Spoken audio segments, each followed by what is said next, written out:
Kun sagalee Ameerikaati.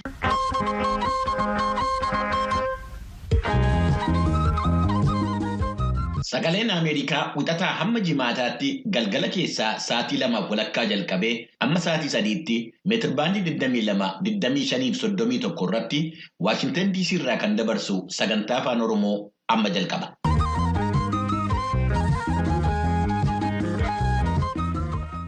Fagoodhaa fi dhiyoodhaa raadiyooniidhaan marsaa intarneetii fi saatelaayitii Itiyooosaatiin akkasumas feesbuukiidhaan sagantaa keenya hordofaa jirtan hunduu nagaan keenya bakka jirtanitti isin qaqqabu akka mooltan. Guyyaan har'aa qibxata amajjii 18 bara 2022 akka lakkoofsa Itoophiyaatti immoo amajjii 10 bara 2014. Guyyaan har'aa hordoftoota keenya amantaa kiristaanaa hordofan biratti galgala jala bultii ayyaana cuuphaati. Baga ittiin isin gahe. Haalli jala bultii ayyaana cuuphaa maal fakkaata? Hanqina roobaatiin kan ka'e ji'oottan dura hongeen godina Booranaa mudate itti fufee jira. Birmannaan ollaas akkuma kana qaqqabaa jira. Dirree Sheek Huseenitti illee kabajjiin taasifamaa jira. Innillee maal fakkaata? Gabaasaalee ijoowwan dubbii kanaan olitti ka'an irratti xiyyeeffatan qabannee dhiyaanneerra. Akka nu waliin turtanuu kabajaan isin gaafanna. Kan isin keessummeessu an Bifqaaduu Morodaati. Gulaalaan qophii keenyaa Namoo Daandii, piroodyuusariin Tamsaasa Harraa Nugusuu Taammireeti. Tamsaasa intarneetii fi miidiyaa hawaasaa kan qindeessitu immoo Tigisti Gammeeti. Oduuwwan har'aaf qabnu kan isiniif dhiyeessitu Tuujubeedha. Akka mooltan dhaggeeffatoota keenya oduun galgala kanaaf qabnu kunoo. Humnoonni TPLF kibba walloo seenanii naannolee keessa turan keessaa namoota 548 ajjeesanii dubartoota 217 ijoolleedhaa qabee hanga dubartoota maanguddootaatti humnaan gudeedaniiru jechuudhaan bulchaan godina kibba walloo obbo Abduu Huseen beeksisaniiru. Waaltaalee irratti raawwatan kan jedhan saamichaaf qabeenyaa manca'eenis miidhaan qarshii biliyoona 47.6 olitti tilmaamamu dhaqqabuusaa kan ibsan obbo Abduu Huseen mootummaa dhaabolee kan mootummaan ta'iniif dhalattoota naannoo sanaa kanneen biyyooti alaa jiraataniif ergaa dabarsaniin hojii deebisanii ijaaruu keessatti gahee gama isaanii akka ba'an gaafataniiru. Bulchaan godinichaa akka jedhanitti kun qorannoo duraanii waan ta'eef odeeffannoo bal'ina qabu dhiyeessuuf aadaan ragaa wal jijjiiruu waan hin jiraanneef akkasumas dubartoonni dhiibbaa aadaa jiruun baanii dubbachuu waan sodaataniif lakkoofsi namoota du'aniis ta'e humnaan gudeedamanii dabaluu malaa jedhan. Magaalaaleef keellaalee adda addaa keessatti awwaalchi jamaa argamuu isaallee tuqaniiru. TPLF dhiittaa mirga namaa laalchisee himannaaf qeeqa irratti dhiyaataa jiru deddeebi'uun kan haala yoo ta'u dubbii maansaa Geetaachoo Raddaa waraanni isaanii gocha akkasii hin raawwatu jechuun falmuun isaanii ni yaadatama jedhaniiru. Kana dura dhaabolee sadarkaa addunyaaf biyyoolessaan gabaasaaleen qorannoo ba'an akka mul'isanitti TPLF naannoo to'atee ture naannolee Amaaraa fi Affaar keessaa dhiittaa mirga namaa raawwachuuf qabeenya mancaasuusaa tuqanii jiran. Amnesty International kanneen fakkaatan gama isaaniin walakkeessa baatee hagayyaarra loltoota TPLF'n gareedhaan haleellaan humnaan gudeeddii kana irratti raawwate jiraattota Gondar Kibbaa naannoo Nafaas Mawucaa waliin haala iccitiisaa eeggateen viidiyoodhaan gaaffiif deebii geggeessuusaa beeksisee ture. Hoogganoonni naannoo immoo dubartoonni 71 humnaan gudeedamuu isaanii gabaasuun illee ni yaadatama. Reuters gamasaan Tigraay keessatti baatilee 3f wal waraansa geggeeffameen raawwatame kan jedhe humnaan gudeeddii ajjeechaaf manca'uu waaltaalee dabalatee galmeessuusaa yaadachiisuudhaan kan gabaase torban 3 dura ture. Komishinni mirga namaa Itoophiyaa sadaasa 4 bara 2014 gabaasa baaseen naannolee walloo kibbaaf kaabaa keessaa waxabajjii 21 hanga hagayya 22 bara 2013 sababaa wal waraansa sanaan namoonni 184 du'uu mirkaneeffadheera jedheera jechuudhaan Masfinaan Raagee gabaaseera. Humnoonni mootummaa Sudaan mormitoota farra fonqolcha mootummaa 7 kaleessa ajjeesuu isaanii ogeessonni eegumsa fayyaa kan ibsan yoo ta'u hoogganoonni nagaa eegumsaa immoo yakkamtoonni seeraan kan gaafataman ta'uu ibsaniiru. Hookkarri dhiyeenyaa kun kan dhaga'ame dippiloomaatonni Yuunaayitid Isteets biyyattii daawwachuu isaanii dura akkasumas innaa Waashingtan rakkoo Sudaan kabaatii dheeraaf ture dhaabsisuuf yaalii gochaa jirutti. Waraanni Jeneraal Abdul Fattah Burhaanii hoogganama onkoloolessa 25 aangoo erga dhuunfatee booda ajjeechaan wixata kaleessaa lakkoofsa hiriirtota mormii du'anii 71 ga'ee jira. Eebila bara 2019 Pireezidaant Omar al-Bashir aangoorraa erga darbamanii booda waraanni aangoo qabachuun qeeqa sadarkaa addunyaa dhaqqabsiisee bulchiinsa gara siiviilitti geessuuf yeroo ce'umsaa laaffataa ta'e illee danqee jira. Lammiiwwan Ugaandaa Hanqina boba'aa kan gatiinsaa akkaan qaalii ta'een rakkataa kan jiran yoo ta'u, kaleessa konkolaattonni fe'umsaa dhibbaan lakkaa'aman illee naannoo Keeniyaan waldaangeessu irratti danqamanii jiraachuun gabaasameera. Ministeerri Enerjii Ruut Nankaabriiwaa akka jedhanitti konkolaattonni daangaa irratti danqamuun kan mudate aangawoonni gumrukii iskaanarii isaan ittiin konkolaataa sakatta'an kan hin hojjenne ta'uusaaf kan dirqii ta'e qorannaa COVID-19 irraan kan ka'e ture jedhan. Kan dhaggeeffataa jirtan sagalee Ameerikaa sagantaa afaan Oromooti. Ribxililtoonni Huutii wixata kaleessaa erga haleellaa xayyaara nammaleeyyiif misaa'ilaa geggeessanii booda waaltaalee tokkummaa Emireetota Arabaa itti dabalaa irratti kafuulleffatan ta'uu akeekkachiisan. Poolisiin magaalaa galma mootummaa kan Abudaabii keessaa akka jedhetti haleellaan sun kan fuulleffate keellaalee boba'aa oomishaniif buufata xayyaara Abudaabii irratti. Namoonni haleellaa sanaan du'an lammiiwwan Hindii lamaaf lammii Paakistaan tokko yoo ta'an kanneen biroon ja'ammoo madaa'aniiru. Buufata xayyaaraas ta'e keellaa boba'aa irra miidhaa guddaan akka hin ga'in poolisiin beeksisee jira. Dubbii himaan ribxililtoota Huutii Yemen gama isaaniin haleellaa waaltaalee dinagdee biyyattii kan Abudaabii irratti karaawwateef sababaan torban darbe haleellaa Yemen keessatti raawwatameef qooda Arab Emireet qabaatteef ijaa ba'uuf jechaa jedhan. Maddeen Huutii kanneen Yemen Sana'aa keessaa xayyaara nammaleeyyii 8 akkasumas misaa'ila 10 dhukaafamuu dubbatan. Televiziyoonni Arabaa akka mul'isetti samii Abudaabii irratti aarri ol ka'ee argamuusaaf suuraa ibiddaa buufata xayyaara Abudaabiif keellaalee boba'aa Abudaabii agarsiisu mul'isanii jiran. Kanaaf deebii kennuuf jecha humnoonni waltaatotaa milishoota loltoota Huutii kanneen Yemen konyaa Mariibiif qabiyyee isaa kan Sana'aa haleelanii jiran. Humnoonni waltaatotaa kun itti dabaluun akka ibsanitti wixata kaleessa xayyaara nammaleeyyii gara Saawud Arabiyaatti dhukaasan 8 maqsanii jiran. Oduun galgala kanaaf qabnu kanuma.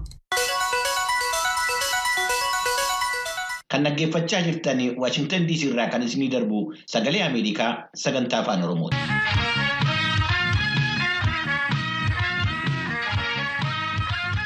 Ayyaana cuuphaa baranaa irratti lammiileen Itoophiyaa fi lammiiwwan dhalootaan Itoophiyaa ta'an warreen biyya alaa jiraatan hedduminaan waan hirmaataniif haala addaa ho'aa ta'een akka kabajamaa jiru gabaastonni VOA hordofaniiru. Kaaba Itoophiyaatti bakkeewwan walwaraansii itti geggeeffamaa turetti dhiyeenyarra kan jirtu magaala Gondar keessatti namoonni yaada isaanii kennan akka jedhanitti bifa haala dhiyeenya kana biyyattii keessa turan akka jijjiiru abdii qabaachuu isaanii akka ibsanii Asteer Misgaanaaw Gondarirraa gabaasteetti. Daandiin qilleensaa Itoophiyaa guyyaa har'aa qofa balalii 23 gara magaala Gondaritti taasisuu isaa sagalee Ameerikaatti himeera. Kunis isa jalqabaatii jedhameera.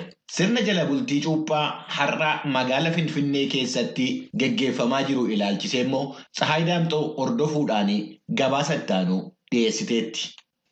Ayyaanni jala bultii ayyaana cuuphaa kan bara 2014 hordoftoota amantaa Ortodoksii Tawaahidoo Itoophiyaa biratti har'a haala ho'aadhaan kabajameera. Finfinneetti hordoftoonni amantichaa ayyaana jala bultii ayyaana cuuphaa kana kabajuudhaaf kan bahan taabota bakka mana amantii yookaan bataskaanaa fuudhanii gara bakka bultii taabotaa jaarmeedaatti faarfannaa fi sirnoota garaagaraatiin waa elsiisuun ture garas kan geessan. Ayyaanni kataraa yookiin ayyaanni jala bultii ayyaana cuuphaa maaliif akka kabajamu itti aanaan mana lubummaa waliigalaa Itoophiyaa lubni Balaa Mokonnin ibsaniiru. Kataraa jechuun bakka tokkotti akka amma agartan kanatti bakka qophaa'ee namoonni bakka itti cuuphamudha.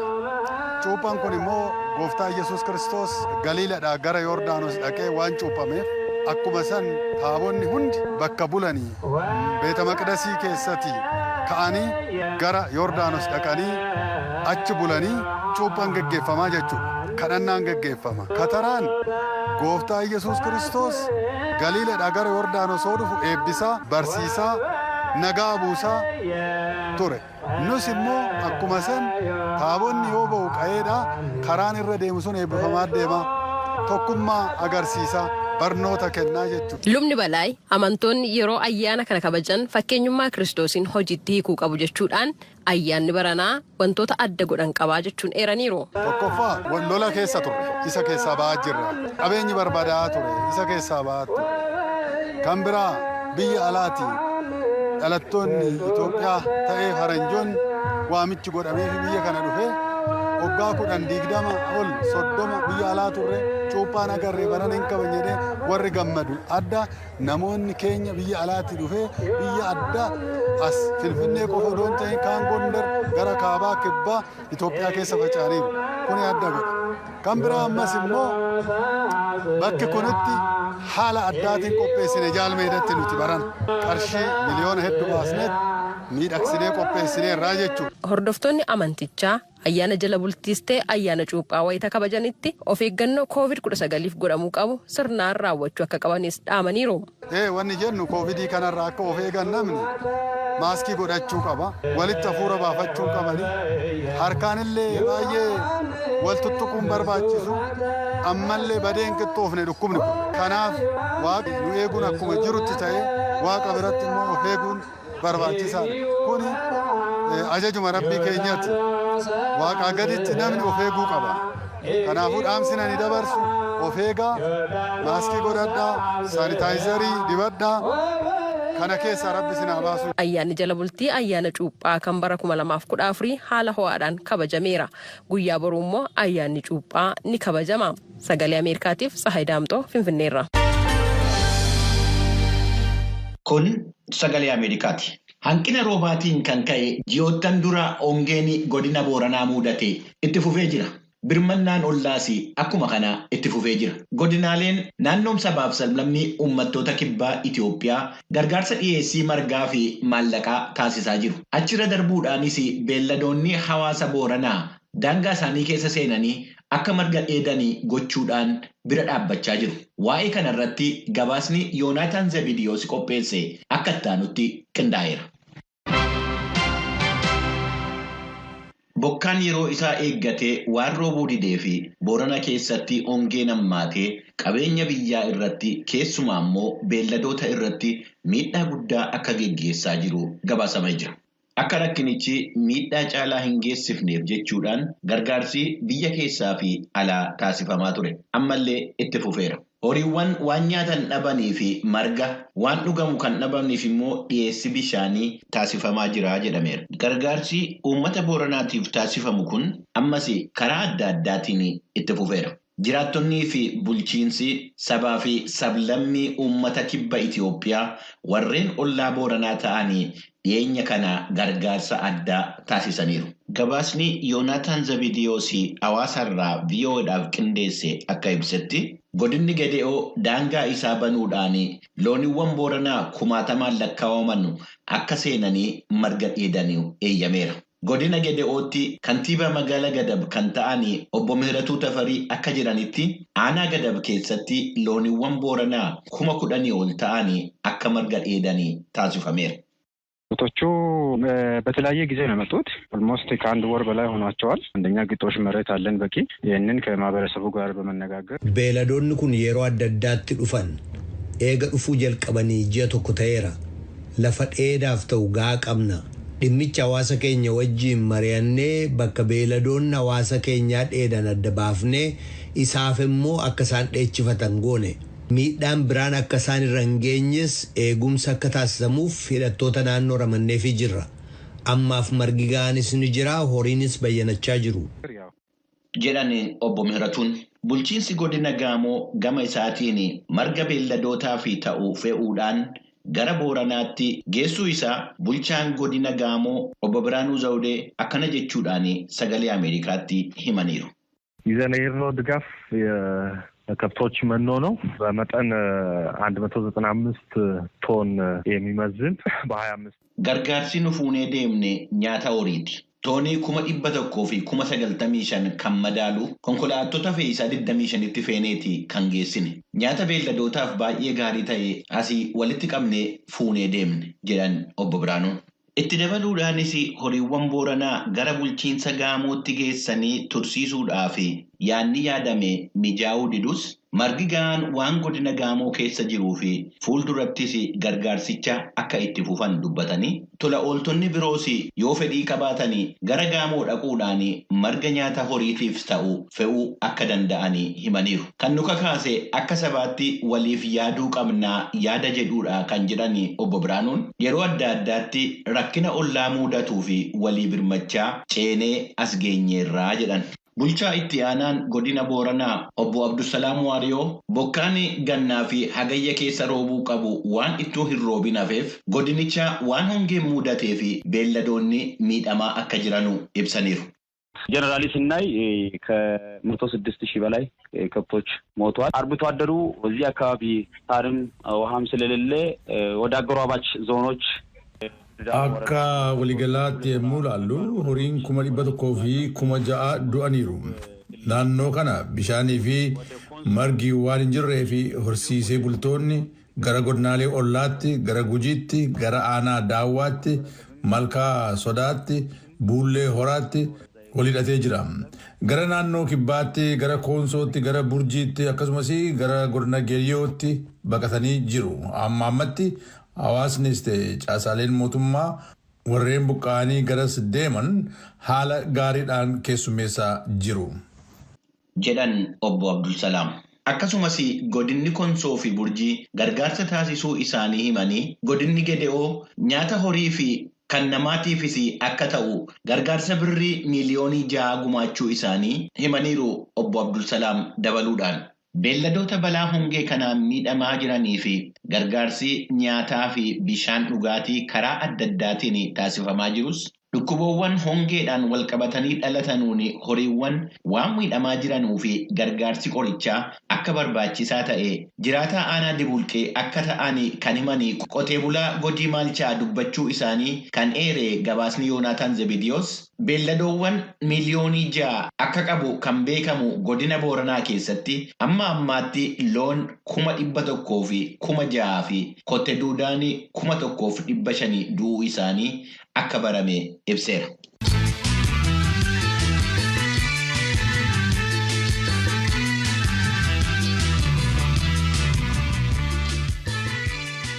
Kun sagalee Ameerikaa sagantaa Afaan Oromooti.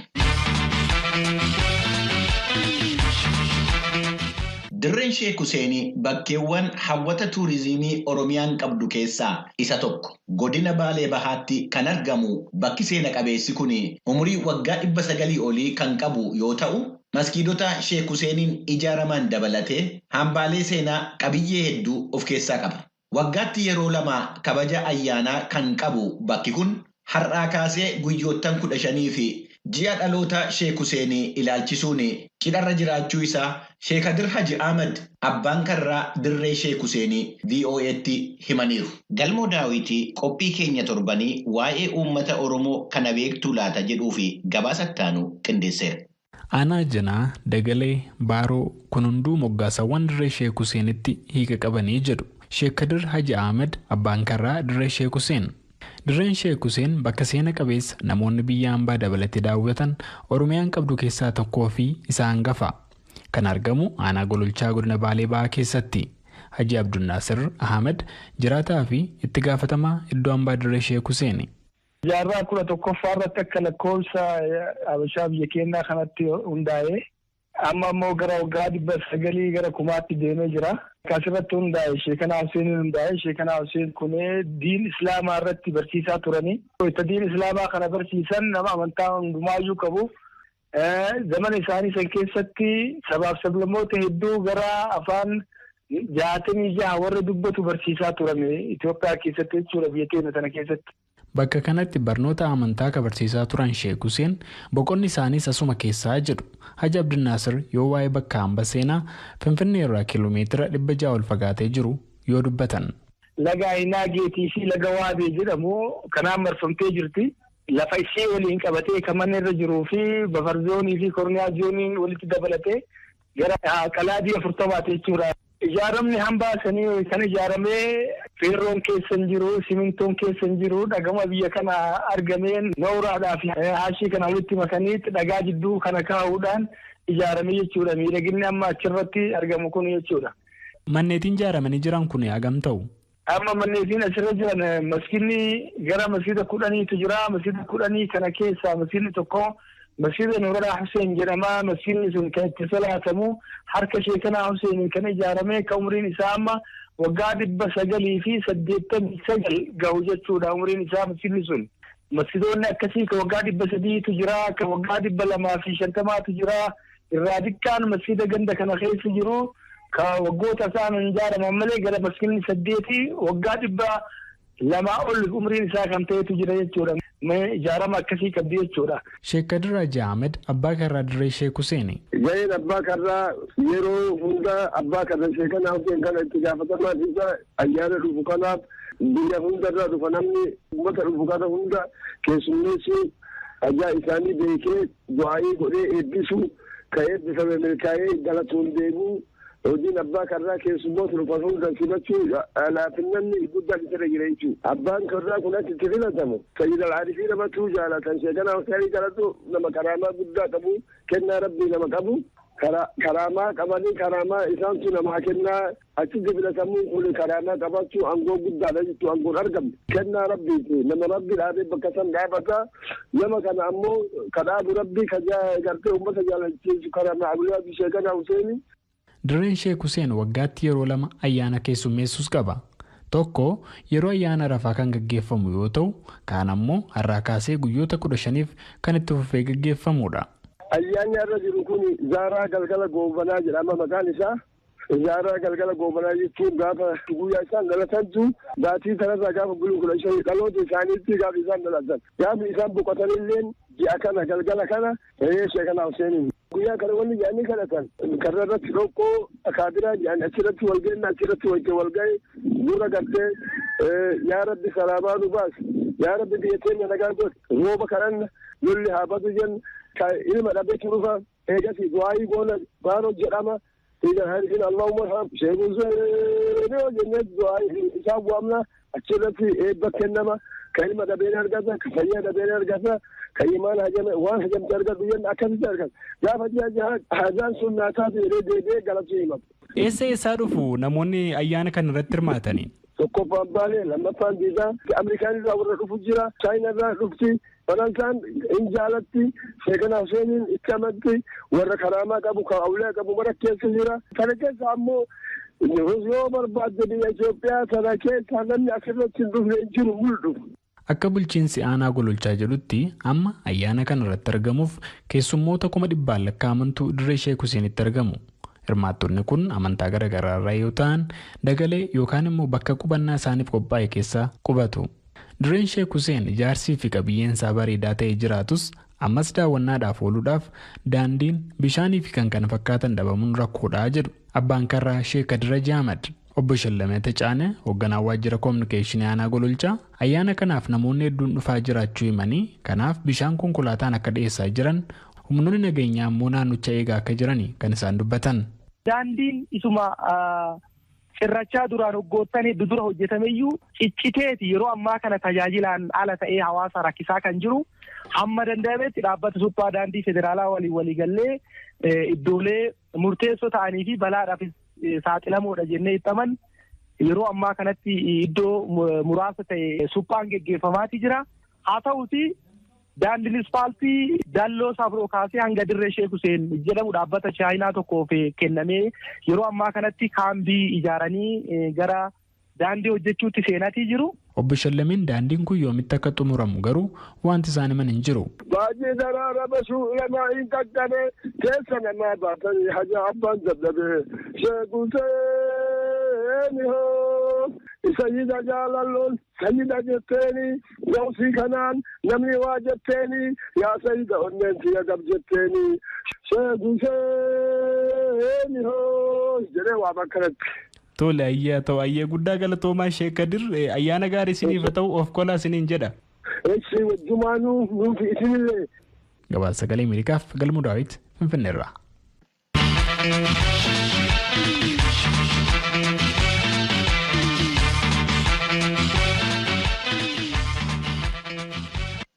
Hordofaa jirtanu Sagalee Ameerikaa sagantaa Afaan Oromooti. Rakkinni nageenyaa Itoophiyaa keessatti bakka adda addaatti mul'achaa jiru damee diinagdee albuudaa irratti rakkina akka inni uumaa jiru ministeerri albuudaa ibseera. Keessumaa waa'ee Beenshaangul Gumuz ilaalchisee ibsa ministeerichi kenne irratti hundaa'uudhaan Tsahaay Daamtoo gabaasattaanu qopheessiteetti. Itoophiyaan bara 2014 baatii 6 keessatti albuudota gosa garaagaraa irraa doolaara miiliyoona 500 fi miiliyoona 27 argachuudhaaf karoorfattee turte. Haa ta'uutii raawwii hanga ammaatti jiruun galiin argame gara doolaara miiliyoona 200 fi miiliyoona 83 akka ta'e odeeffannoon ministeera albuudaa irraa argame ni ibsa. Rakkoolee nageenyaa naannolee biyyattii bakka adda addaatti uumameen albuudonni sadarkaa barbaadameen oomishamanii gabaadhaaf dhiyeessuun hin danda'amne jechuun ministeerri albuudaa ifoomsee jira. Keessumaayyuu kallattii lixa biyyattiitiin naannoo Beenishaangul Gumuz keessatti kan uumamaan kuufama olaanaadhaan jira jedhamu dhagaan jabaa yookaan maarbiliin sababa rakkoo nageenyaatiin gonkumaa hin oomishamin hafeera. Daayirektarri olaanaan ejensii misooma albuudaa naannoo Beenishaangul Gumuz obbo Asrii Ibraahim akka dubbatanitti naannichatti hedduminaan kan argamu albuunni dhagaa jabaa yookaan gar tokkoon rakkoo nageenyaan gama biraatiin ammoo rakkoo loojistikiitiin hin oomishamin hafeeraa jedhan. ይህን የእብነ በረድ ማዕድን እንደው በሀገር ደረጃ ትልቅ አስተዋጽኦ ከሚያበረክቱ አንዱ ማዕድናት አይነት ነው። ከዚህ አኳያ በክልላችን ደረጃ 3ቱም ዞኖች ላይ ይገኛሉ፣ በተወሰኑ ወረዳዎች ላይ waa'ee oomisha albuuda dhagaa gati jabeessaa ilaalchisee kuni albuuda bu'aa hangafaa kennan isa jalqabaati. Naannoo keenya godinaalee 3 aanolee murtaa'an keessatti argama. Fakkeenyaaf kan Matakkal irra jiru oomishi dhagaa gati jabeessaa gara hojiitti hin seenne. Sababni isaa immoo rakkoo nageenyaatii fi kan godina Asoosaa qarqara Kamaash irra jirus ni jira. Naannoo kana albuuda dhagaa gati jabeessaa guddaati jira jedhameetu amanama. Eeyyamni asirratti ba'anii jiraatanus asiis hojiitti hin seenamne. Sababni isaa immoo rakkoo nageenyaati. Darbees rakkoon daandiis ni jira. Inni rakkisaan ammoo bakki kun daangaa Oromiyaa fi Beenishaangul Gumuz gidduutti argamudha. Daandiin oomisha kana achii baasuuf tolu hin jiru. Hidhattoonni heewaata hangessee naannoo san socho'an daandii waan cufanii fi haalli kun martuu waan mudateef waggaa kana oomishni hin oomishamne jechaadha. Obbo Asriin itti dabaluudhaan haala amma jiruun mootummaan naannoo Beenishaangul ministeera albuudaa waliin ta'uudhaan rakkoolee misooma albuudaa kanaaf danqaa ta'aniif furmaata waaraa fiduuf hojjechaa jira. Gama nageenyaanis hojiin eegalameera. Nagaa buusuuf naannoo oomisha albuudaatti jedhan. Haaluma wal fakkaatuun naannoo Oromiyaa keessattis misooma albuudaa sadarkaa barbaadameen baatii 6 dura akka karoorfametti milkaa'uu baatus damee albuuda warqii fi albuudota faaya garaagaraatiif oolaniin hojiin hojjetame jajjabeessaadha kan jedhan ammoo abbaa taayitaa misooma albuudaa Oromiyaatti daayirektarii heeyyamaa fi bulchiinsa albuudaa obbo Zawuduu Taaddasaati. Akka naannoo keenyatti immoo keessa'u albuudaaleen sharafa biyyaa alargamsiisuu danda'an kan akka warqii fi albuudaalee kabajamoo kun godinaalee Gujii lamaan Boorana fi godinaalee Wallagga Lixaa fi Qeellam Wallaggaa keessatti argamanii godinaaleen kun beekamu haalli nageenyaa akka barbaadanitti kaampaanonni gurguddaanis haa ta'u waldaaleen hojii isaanii akka hin gaggeessin gufuutti ta'ee jira jechuudha. Kanarraas kan ka'e keessa'u albuudaalee alergee sookoo akkuma biyyaattu raawwii gaarii kan qabu naannoo keenya jechuudha. Utuma rakkinni kun jiru jechuudha. Fuula durattis haalli nageenyaa tasgabbaa deema jennee abdii qabna. Sababa rakkoo nageenyaa naannolee biyyattii bakka garaagaraatti uumameen hojiin misooma albuudaa addaan citee ture deebisanii itti fufsiisuudhaaf hojiin eegalameera jechuun ministeerri albuudaa ibsee jira. Deetaan ministeera albuudaa obbo Miiliyoon Maatiyoos akka ibsanitti naannolee keessatti damee albuudaa irratti rakkoolee mudatan hambisuudhaaf ministeerichi xiyyeeffannoo kennee hojjechaa jira jedhan. Dhiyeenya kanas rakkoo nageenyaa damee kanarratti dhiibbaa taasisuuf fala dhahuudhaaf hojjetamaa jira jechuun eeraniiru. ዋናው ጉዳይ ከጸጥታ አንጻር አሁን ወደ ተግባራዊ እንቅስቃሴ ውስጥ መግባት ነው። ይህን ለማድረግ ከሚያስፈልጉ ጉዳዮች ውስጥ አንዱ ከጸጥታ መዋቅር ጋር የጋራ መግባባት ላይ መድረስ ነው። ሁለተኛ ስምርት ነው። waa'ee nageenyaa ilaalchisee inni hangafaa gara hojiitti seenuudha. Kanaaf ammoo ijoon warra nagaa kabachiisu waliin waliigaltee waloorra ga'uudha. Lammeen ammoo gara hojiitti bobba'uudha. Bobba'uuf ammoo qophii yookaan loojistikii gaafata. Isaa ammoo harka keenya irraa qopheeffannee qabna. Kanaaf bakkeewwan tokko tokkotti ramaddiiwwan bobba'uuf akka dandeessisu qophiin ga'aan taasifamee adda ba'eera jechaadha. Mi'oottanii fi loojistikiiwwan gatii qaaliitti baafne kun ramaddii maluuf argachuu qabu jechaadha. Amma kana mara adda baafnee jirra. Sicha ammoo sila akka argitan warreen oomishawwan ijaarsa adda addaa barbaachisoo ta'an kanneen akka dhakaa ijaarsa manaa asitti osoo hin oomishamin kan jiran kana sirreessuu qabna. Oomisha warqeen wal qabatee waan jirus fooyyessuudha qabna. Walitti dhufeenyaa fi xiyyeeffannoon hanga'oonni dhimma kanarratti fudhataa jiran dabalatee dhiyeenyatti bu'aa ni argamsiisa jennee abdanna. Obbo Miiliyoon itti dabaluudhaan sharafa alaa olaanaa hambisuudhaaf galtee meeshaalee dheedhii oomisha albuuda ijaarsaaf oolanii biyya keessatti akka oomishaman taasisuudhaaf dhiyeenya kana oomishtoota 8tiif heeyyamni oomisha dhagaa cilee kennameeraaf jechuunis ibsaniiru. Kunis dhiyeessii fi fedhii oomisha simintoo biyya keessatti guutuudhaaf furmaata jalqabaatii jechuun ibsaniiru. Gabaasa sagalee Ameerikaatiif Tsahaay Daamtoo Finfinneerra.